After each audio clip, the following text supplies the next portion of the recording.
কে এই ছেলে? ওর সাথে তুমি এখানে কি করো? আর এতদিন তুমি আমার ফোনও ধরো নাই, একটা ফোন বা একটা টেক্সটও দাও নাই। কি হয়েছে তোমার? ও আমার ফিয়ন্সে, কিছুদিন পর আমাদের বিয়ে। মানে কি ইতি? তুমি আমাকে ভালোবাসো না? তুমি এই ছেলেকে কেন বিয়ে করতেছো? তুমি না আমাকে বললে ফ্যামিলির সাথে কথা বলে সবকিছু ম্যানেজ করতেছো। আমি তোমার কথা কিভাবে বলবো আমার ফ্যামিলিতে? কি করো তুমি? কোনো যোগ্যতা আছে তোমার? আর এই ছেলেকে দেখো, মাসে লাখ টাকা ইনকাম করে। আমি কিভাবে থাকবো তোমার এমন একটা অনিশ্চিত ভবিষ্যৎ নিয়ে? আমি তোমাকে অনেক ভালোবাসি, তুমি বাসায় একটু ম্যানেজ করো।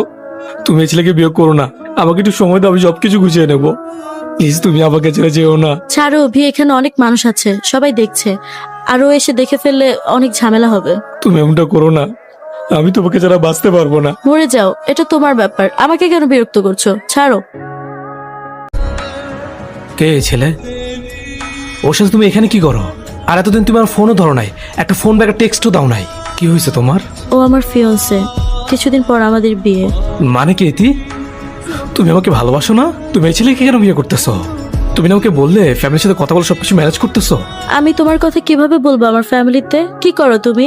কোনো যোগ্যতা আছে তোমার? আর এই ছেলেকে দেখো, মাসে লাখ টাকা ইনকাম করে। আমি কিভাবে থাকবো তোমার এমন একটা অনিশ্চিত ভবিষ্যৎ নিয়ে?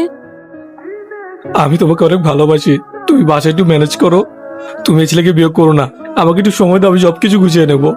প্লিজ তুমি আমাকে ছেড়ে যেও না। ছাড়ো অভি, এখানে অনেক মানুষ আছে, সবাই দেখছে।